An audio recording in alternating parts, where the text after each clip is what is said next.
Le commandant 33e région militaire et commandant Task Force Sud Kivu, le général-major Yaf Avungula Robert, a tenu une causerie morale au camp militaire de Nyamununu, à l'intention des officiers et troupes de la 13e brigade, ce vendredi 23 août 2024. Le commandant 33e région militaire a beaucoup insisté sur la discipline et le patriotisme et la bonne collaboration avec les civils rencontrés sur place. Il a aussi présenté aux troupes le commandant 13e brigade, le colonel Katembo Honoré, ainsi que le chef-homme de la dite brigade, le lieutenant-colonel Kamuta Mbukasi. Après la causerie morale avec tous les officiers membres de la 13e brigade, le commandant 33e région militaire a clôturé cette activité. Nalobi, na banzi, ekoti na mitu na bino. Etikali sikoyo, bino moko bo appliquer yango. Nalobi kaka 2 points, discipline, na makambo etali patriotisme. Surtout na frapper fort, na makambo etali patriotisme. Pour ceux qui vont appliquer patriotisme wana. Na discipline pe eza na kati. C'est-à-dire mboka na biso ekozala na kokoso te. Mboka na biso ekozala kimia.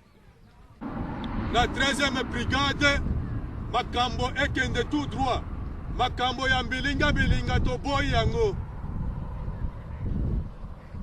Makambo ya nyoka toboyi yango. Gukomeza berekeza za Kisangani, urabona yaba ari ide nziza basize goma inyuma.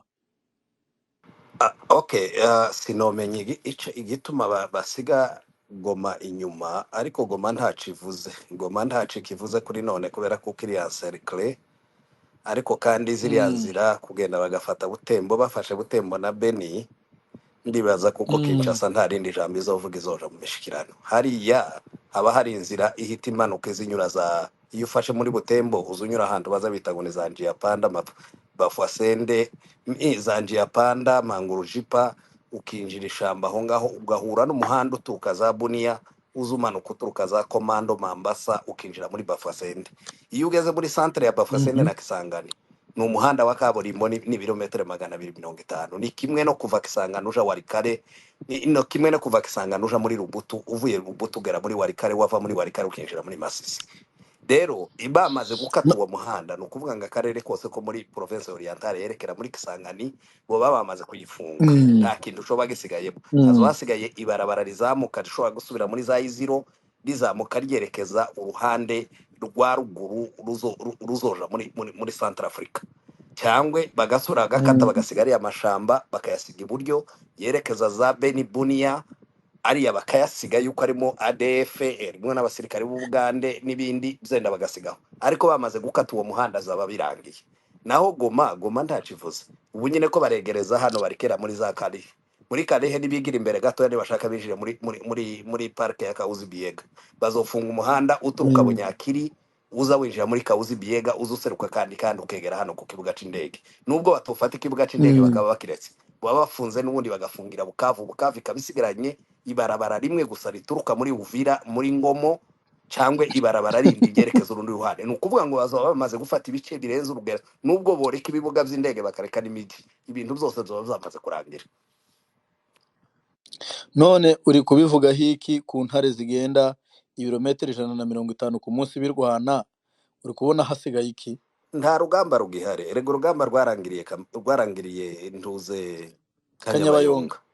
Kuri none ahantu hari ikibazo c'abanande yuko bari batarumva ideology neza ya AFC isho irwanira. Kuvaho bamaze kubabonera bakabarindira umutekano neza, amakuru yonyine ava muri Kanyabayonga ni yagenda atsinda urugamba imbere naho bataragera. Baravuga ati aba bantu nibo tubana nabo, ntibadusenya, ntibatunyaga, ntibatugira gutenda, nta muntu banyanyasa, n'abantu beza babana nabo. Ibyo byonyine bigenda bikora propaganda y'urugamba. Kubu nyine bariya byose bikora banzangi bakanyurira inyuma bakaja muri Butembo, abaturage ugasanga iminsi imwe bafunze imihanda. Nta nubwo bazorasa n'isasu nimwe muri Butembo. Gutangira ahangaha muri Rubero gusa yonyine muri territoire ya Rubero nta ntambara izosubira kuba. Nukuvuga ko kariya karere kose kera karafasha mu buryo ideologique yuko nta ntambara izosubira kuba uretse FARDC izana abasirikari ibifaru ikarwana ikarasa, ariko abaturage bari tayari kwakira AFC. rero iyo abaturage bari tayari ku ntambara, intambara nico gihe yoroha yuko burya abasirikari siko kurwana, harwana ideology iri mu mitwe y'abaturage, kandi abaturage iyo bavyemera bakabikora, ziriya mbunda ntabwo zitsinda urugamba. Kandi uri mu kubona amasantere bari mu gufata, santere yose bafata ni ambiance, ni imiziki warabibonye ejo bundi bafata ahantu bahe babyina bananga he bazinana n'abaturage abagore bazungurutsa abakobwa basore, biriya nibyo bitanga message ni mu yandi masantere. Wabonye Goma ejo bundi hari umugabo wanditse aravuga ati kubera iki mugejeje ubunyine mutaza ngo muri bere na Goma, yuko Goma ni affaire. Rero Goma nta kivuze, reka bakomeze bafata turiya turere, Goma yonyine zikuramo cyangwa abaturage bose bonyine bagoma bagumuke basaba M23 kiza. Uwo munsi nta sasu rizavuga n'ubundi kirimo amaze agenda kana kurara ijwi, ntabwo azarara hari yari Bukavu. Rero ni ibintu bisanzwe, urugamba rwarasize abana ndubwo bamaze kubyiyumvisha. Ubu nyine muri territoire muri Ituri abantu ko baraza gukora bari amagana bapasinze ejo bundi bavuye muri Ituri, benshi bavuye muri Bunia, muri Beni, abandi bavuye Kisangani, bavuye za Komando, bavuye za Iziro, bavuye hehe abantu 670. Rero abo nibo heba propage message nziza yerekana uturere batuyemo yuko dufite umutekano. Kibazo ahantu hose hari abazalendo hari n'ingabo za leta, niho abaturage banyanyasika, niho abaturage bapfa, niho bica abaturage, niho barepinga abagore, niho biba abantu, niho banyaga. Rero eneo zose za M23 ziratuje, ntimotekereze yuko ziriya message zitagera ku bantu. Ejo bundi wabonye kuko bafete bahe bakira impunzi zahungutse, nuko baza amakuru neza kuko bari abantu bari mu mutekano. Urugamba rwararangiye, hasigaye kuguma gukomeza gusa gahoro gahoro, naho ibindi byo byarashize. Kandi ruya n'uruhande rwa nanga nibagera muri za hotel wede, nukuvuga ngo hari abazogenda gusaba he baririmba he bamwakira, nta kindi kizaba gisigaye. Kare akarere kose ko muri Noro kerekana kuko kazoba kafashwe vuba vuba. Zenda bazagira intambara zerekeza muri za Side, hari nk'abantu bitakwira n'ababembe n'abapfurero n'abanyintu bagifite iriya ideology, ariko nabwo bazoba kubona kuko urugamba rwamaze gutsinda. Nico gituma barwana urugamba rwiza, babanza bakareka abaturage bonyine bagasufere bakababara, bonyine bagatangira kuvuga atari kumwaje aho kugira ngo mugume mureke tubabara. Biriya ni ibintu byiza cyane bari mu kurwana urugamba rwiza. Urakoze. Wow. Okay, ngira ngo nta n'izindi update zirenze izo ngizo, kubera ko igihe nikigera ibintu byose bizasobanuka. Kandi ngira ngo nabo basigaye bagira ubwoba kugera ku rwego baje babakanga ngo wapfa M23 iraje bakirukanka bakagwana naho. Nta kindi kibazo. Rukeni waje gukora iki? Kambe nkuri mu vinze, ubundi ndabizi ukunda amakuru nk'ifuku, ubuzi neza ko nyine ngoma ari kubaha ibihuha warangiza ugahungira hano.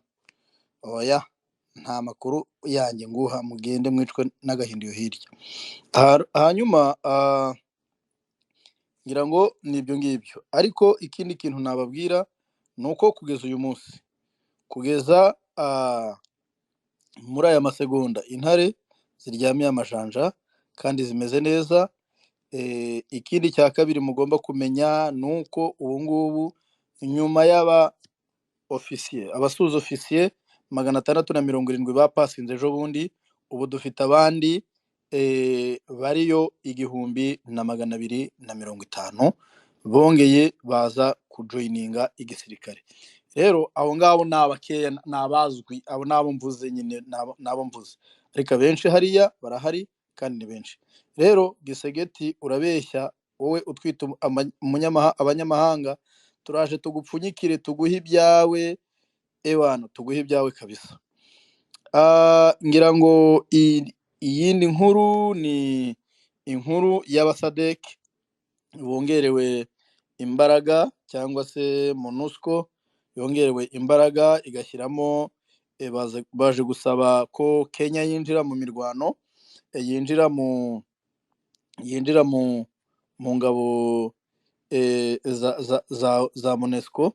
Ntibari za MONUSCO, ntibari za izi sadek or MONUSCO, sindi kubyibuka. Hanyuma ndagira mbamenyeshe ko abambazaga si ukubeshya nibyo, ariko sindafata amakuru yuzuye. Ndaza kuyabahereza neza ejo, kuko ubu ngubu ngiye guhagurukira amaspace, ntabwo muzongera kumbura. Ngiye kuza mu gitondo saa 6 nimugoroba. Reba bashize muri MONUSCO. Okay, urakoze cyane. Hari amakuru bifite hahagije? nibyo bavuze yuko hamaze kuja abakonteja babo baje muri MONUSCO. Nyuma y'ibyo nta bindi turamenya, ariko hariho n'indi troupe ya kabiri izoza, ariko ni muri MONUSCO, ntabwo ari muri SADC, ni muri MONUSCO. Okay, asante sana. Ngira ngo ni byiza, reka dutegereze nabo icyo bazanye, ariko icyo nzi cyo niho ibintu bigiye gusobanuka neza. Yes. Mama Kabayiza, amakuru yawe? Ni meza. Muhire, mwadufasha kumva impamvu ki ni gute abakenya kandi bagarutse n'ukuntu Tshisekedi yabirukanye ubushize? Nibyagenze gute fete? Ngira ngo icyo kibazo ntabwo ndi bushobore kugisubiza, ahubwo aya ni amakooperasiyo ari ku rundi rwego. Uyu ni nde? San Daniel, uko ntamuzira. Ngira ngo wenda hari twabitegereza bizisobanura, tuzamenya igihe nikiza bimaze gutangaza. Ngira ngo bazavuga imigabo n'imigambi yabo, tuzayumva. Ariko mumenye yuko Fidele ibyo yavuze babyanga babyemera, twebwe nta kizigera kidusubiza inyuma. Twatsindwe uyu munsi, twatsindwe ejo, twebwe tuzongera tugende twongere twipange tugaruke dufite backfire ya karahabutaka, nta kizigera kidutera ubwoba na gato. Ngira ngo nicyo gisubizo naguha. Isomo aho turifatira, abo tuzi neza dusobanukiwe ni inkotanyi.